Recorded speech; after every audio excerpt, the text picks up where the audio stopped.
It was one of those shifts in November 2018 that begin like any other routine call and end up changing you forever. We'd seen a lot in Akron, but the Samantha Galtrey case truly tested us. Part 1, a disturbing call and a joke on Lillian Street. It all started with a phone call from Joni Galtrey. She was hysterical. Her 18-year-old daughter, Samantha, had been missing for more than 24 hours. Joni told us something that made the hair on the back of our necks stand up.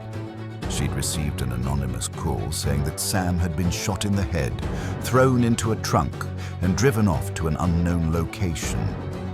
We asked for the address. 375 Lillian Street. If you know Lillian Street, you know what that means. It's an area with more abandoned houses than occupied ones.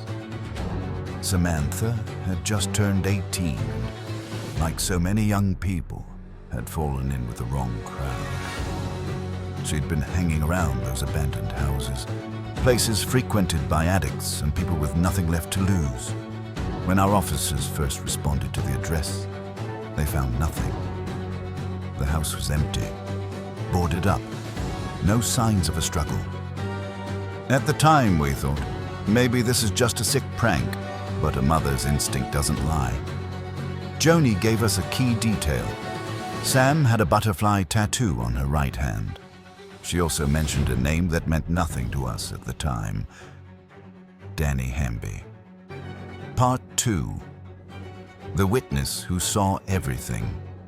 Everything exploded when a man named John Marshall came forward. He'd been on Lillian Street that night. Naturally, we treated him with suspicion. You don't take anyone's word at face value in cases like this. But then he started giving details that checked out. He said Samantha arrived at the house in an Uber paid for by her father. We verified it. The father confirmed the ride.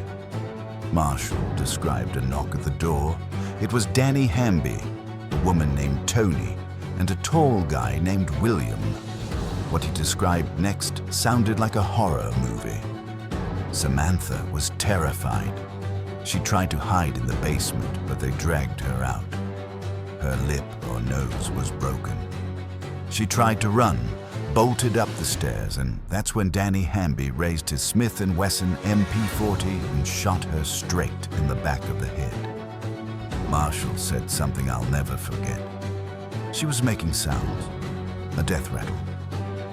Samantha's body, still alive, but fading fast, was loaded into a car and driven away. Part 3. Hunting down the witnesses. We returned to the house immediately. Now we knew where to look, and sure enough, beneath a layer of dust in a spot someone had tried to clean, we found blood spatter on the wall and spent shell casings. Marshall had told the truth. While we were processing the crime scene, another call came in. A young woman named Kimberly had broken into a stranger's house, begging for help. She was screaming that people with guns were chasing her. She'd been on Lillian Street that same night. The killers were tying up loose ends. It became clear, if we didn't get Hamby and his girlfriend immediately, there would be more bodies. Part 4. The arrest of the perfect couple. We got lucky. A tip came in that Danny and Tony were hanging out in a parking lot, bragging about how they'd taken care of the girl. We surrounded their car. Danny acted like a seasoned criminal. He had meth in his pockets and what he called jungle rot on his feet. But the real concern was Tony. She stayed calm until we found a loaded handgun on her. The interrogation room was where things got ugly. Danny Hamby immediately went into I don't know anything, call my lawyer mode. He'd spent 23 years in the system and knew exactly how to stall. Tony played the loyal girlfriend. She looked me straight in the eyes and lied, saying she'd never seen Samantha Galtrey in her life. Even when we showed her photos of witnesses, She just smirked. Part 5. Yoshi Breaks. But we had a wild card. A kid named Dylan. Everyone called him Yoshi. He was only 19. Unlike Hamby, he wasn't a hardened criminal. When we brought him in, he was barely holding it together. I could see him shaking.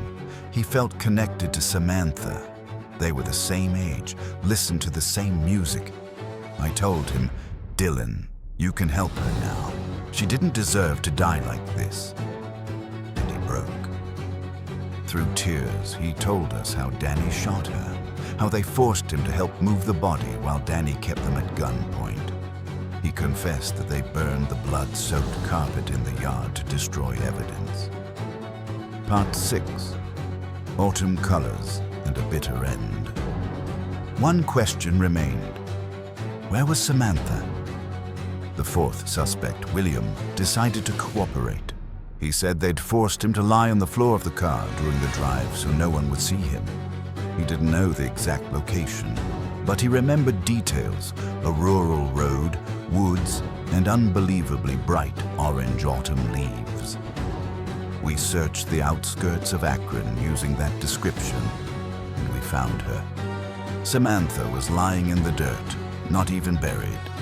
When we saw the butterfly tattoo on her hand, we knew the case was over.